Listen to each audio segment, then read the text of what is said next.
A very good morning, Level 7A, and welcome back to our online learning program. How are you doing this morning?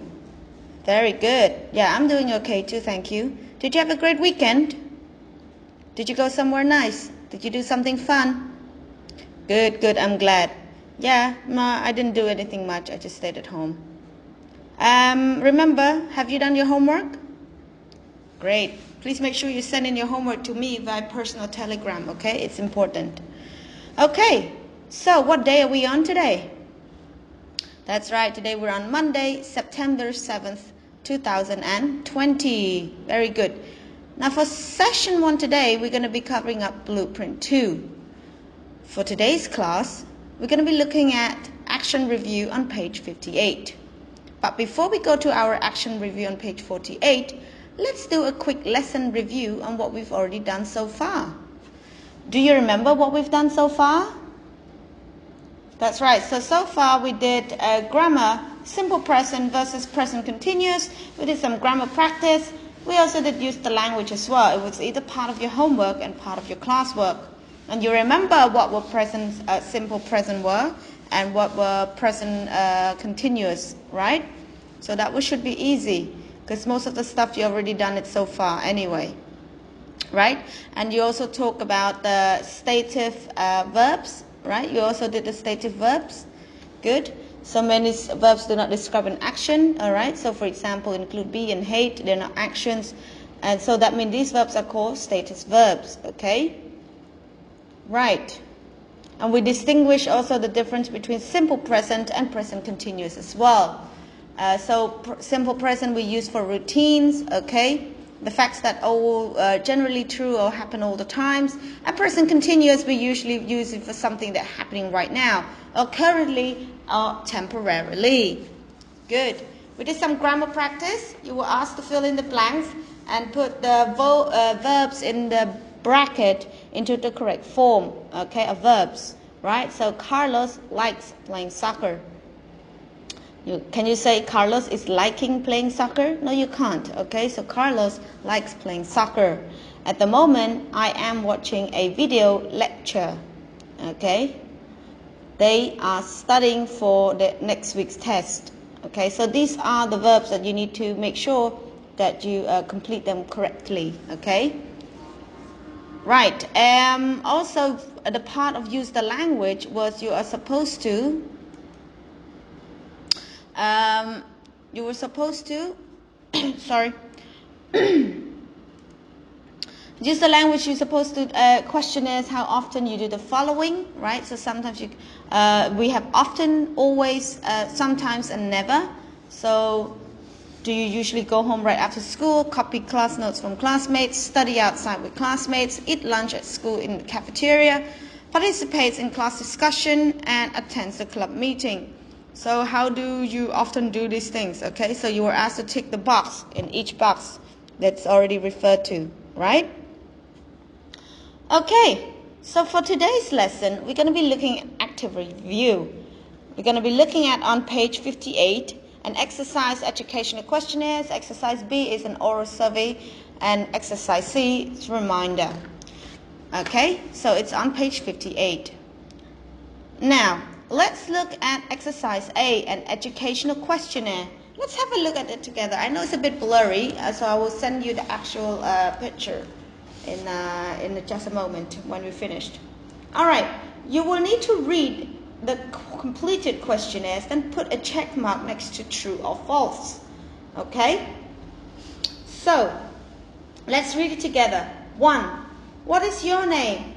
Gary Jackson. Number 2. Are you currently a student? No. If yes, then what is your current grade in your university class of? What are you studying? Which school are you attending? If the answer is no, then what is the name of the last school you attend? So you need to write New York University. Did you graduate? Yes. Class of 2020. Okay. Number 3, what is the highest level of education you completed? Well, the highest level of education that he had completed is graduated university with a bachelor degree. Okay, so this is the completed questionnaire. what we need to do now, we need to read question 1 to 3. And next to it, we need to put true or false. Let's read it together, but the answers, it will need to be done by you, either for classwork or for homework, okay? All right, so number 1, Gary is currently attending university. True or false? Number 2, Gary finished graduate school in 2012. Number 3, Gary studied movie. So you need to go back and read the completed questionnaires and answer these questions and tick if the questions or if the statement is true or false. Okay? Then what you need to do now, the next session, you will need to write more questions about what someone is currently doing at school, studying or something, to add to the survey. Leave the answers blank for now. All right? Okay, so you need to add 4 more questions. Write more questions about what someone is currently doing at school, studying or something, to add to the survey.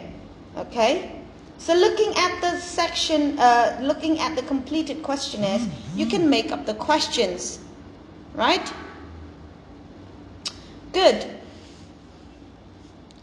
Let's have a look at exercise B, an oral survey. What does an oral survey do?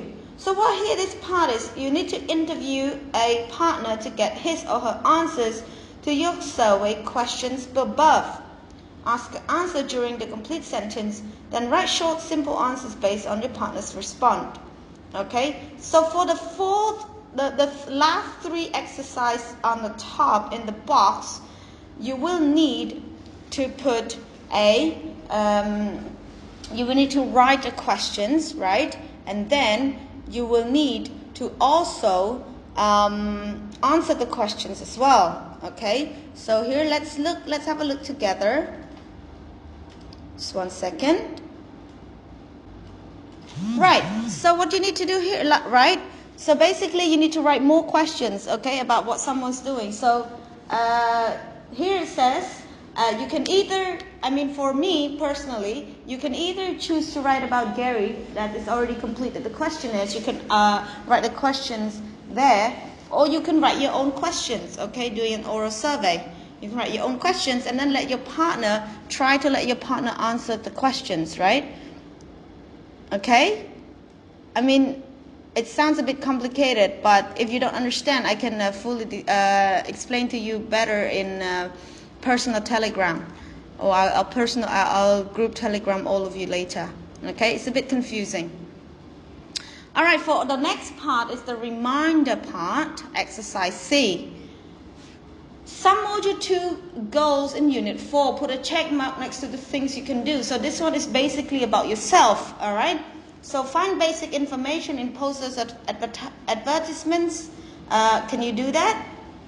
Okay, can you describe what you like doing and don't like? Example, with regard to school, you've been asked to write about what you like and what you don't like about school. Do you remember that? Right, you also asked to complete the questionnaires with information about your educational background. That was also part of your homework or your classwork. Go back a long time ago. Okay? It's okay, this will be part of your homework or your classwork. I will explain more details into in our group telegram, okay? All right, so it doesn't look like we have much time here for Blueprint 2 for session 1.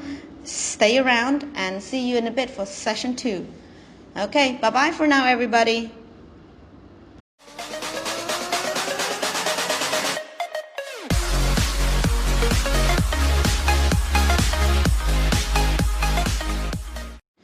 Okay, welcome back to session 2. Now for session 2, we're going to be looking at Speaking Tutor 1A.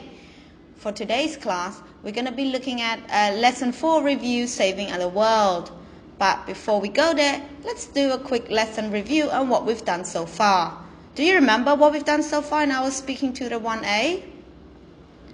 That's right. So in our Speaking Tutor 1A, we did dialogue practice, helping out, and more interview questions. You were asked to fill in the blanks using the notes, okay? Or you can choose your own ideas. And then with the more interview questions, we did words such as did, when, what, where, how, was, are, okay? And you need to fill in the blank questions, right? You need to fill in the blank questions, and then you will need to answer the questions using your own answers, or you can use the answers that's already given to you, okay? And you can choose one. I hope you've already done that.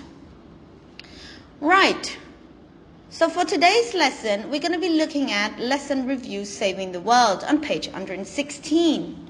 Now, saving the world, does that mean anything to you? Saving the world? Right. What does saving the world exactly mean? What does saving the world mean? Okay. Yeah. So you're trying to help the environment. You try to keep, you don't cut down trees. That's why you don't litter the country. Okay. So that's another idea. That's another way of help to save the world. Okay. So here it says, work with a buddy to fill your tree with ways to help save the world. Try to think of things you can do easily, then share your ideas with your classmate. Now, I know you don't have a classmate and it's hard to work online with your friends, but have a look at the tree, and there are 1, 2, 3, 4, 5, 6, 7 boxes. What you need to do with these boxes is you need to come up with some ideas how you can save the world, okay? How you can save the world. Well, importantly, perhaps maybe one idea can be no polluting, okay? No cutting down trees. You can save the world by growing more trees, okay? You can save the world by not littering the country, okay? The city, the country. You can save the world by, perhaps no littering the sea, or sometimes there's a lot of oil been spilling in the oceans as well. So this causes fishes and all the sea animal died, okay? So that you can save the world from that as well. Are there any other ways you can save the world? Okay, yeah, like we said that before, no cutting down trees, right? Save the trees. Save the rainforest, save the animals. That's also can save the world as well. That's part of saving the world. Okay, what else? Okay, yeah. I think we've said all that. Less pollution, grow more trees, no rubbish, don't throw rubbish. What else? I think you guys have so much more ideas than me, because at the moment here, all I can think is a few things that you can help save the world. Right, good. All right, so for your this one will be part of your homework or part of your classwork discussion. We will talk about it after you finish the video, okay? Right. For your next task, you are to write an essay, okay? You are to write an essay about 200 to 250 words on how you can help to save the environment, actually how you can help to save the world. Okay? Remember to write in as much details as you possibly can, and don't forget to use the correct grammatical terms. Okay? What it is that your topic is you are to write how you can how you can help to save the world. Remember when we were looking at the tree going back, there were a few boxes you need to fill in. What you can do, you can look at the boxes and go back and try to get some ideas on how you can help save the world, okay? So this should be easy. You can start like, we all can help save the world by da-da-da-da-da, because if you're doing this, da-da-da-da-da, okay? So these are just some ideas. Right? If you have any questions, please do not hesitate to ask me, okay? If you don't have an idea of how to start writing, all right? Don't feel afraid to ask, okay? You can ask me at any time, all right? Good. It looks like now we have come to the end of our session. Thank you everyone for participating in our online learning program. Reminder, please don't forget to do your homework and classwork, then send it to me. Goodbye all and have a great day ahead. See you tomorrow.